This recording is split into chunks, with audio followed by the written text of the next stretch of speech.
I'm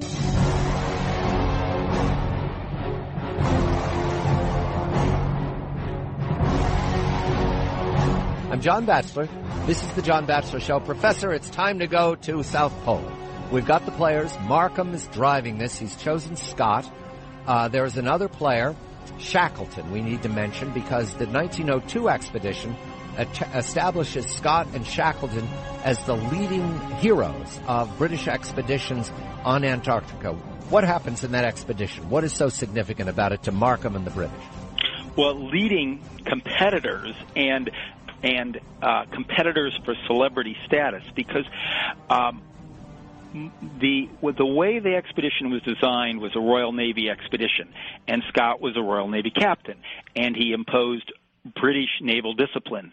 But the expedition was half private funded. The government put up half, and the ships and the men.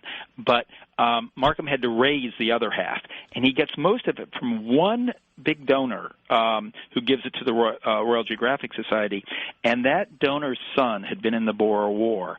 And when he went down to the Boer War, he had befriended Ernest Shackleton, who was the merchant marine, was on the carrying the troops down.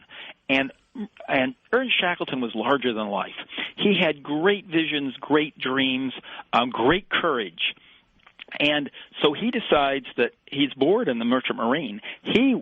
And South Pole has become a destination and as an avenue for glory, just as exploring Africa the century before had been glory, or for us going to the moon. And so he works through his friend and his friend's father to get appointed as one of the officers on Scott's discovery expedition, the first expedition in 1902, as you mentioned. And so then and he's loved by the other men because he has this amazing personality, and he's not bound down with military discipline. Scott always insisted that the officers eat separate from the men, and he had regular tea and tea breaks, and he had chapel, even though he wasn't religious himself. And it was like a British naval expedition. And Shackleton was free-loving and fun-loving, and the men liked him better. I've always felt that it was because he was Irish. Haven't you? He was Irish in every sense of that word. Right. And so he gets picked, though. He's intrepid, and he gets picked to go with Scott and Dr. Edward Wilson to make the push toward the pole, while the other men were doing expeditions and exploring and mapping and collecting samples, geological samples, and doing a whole variety of other things. The expedition was very involved, but the three of them went south.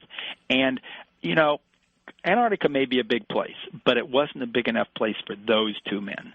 And their egos were too large. And they clashed on the trip down, and Scott and Shackleton contract scurvy because Scott didn't take the right food along, and they all get scurvy, but Shackleton gets it the worst.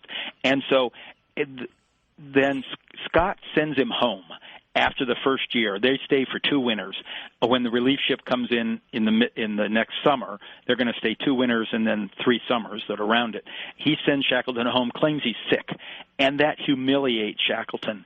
So he and then when Scott's book comes out, he talks about invaliding Shackleton home, and how part of the reason they didn't get any further going south was they had this invalid along, and they had to bring him back on the sled, which wasn't true. Shackleton claims it wasn't true. They did reach 82.17 south. They did make most south, though. Furthest ever anybody had gotten. And but Scott tries to suggest that it's Shackleton's fault that they didn't make it further. Well, Shackleton now is determined to go back on his own, and he's so charming. He raises the funds on his own, mostly up in Scotland, and he brings his own expedition down. He's determined to make it to the pole.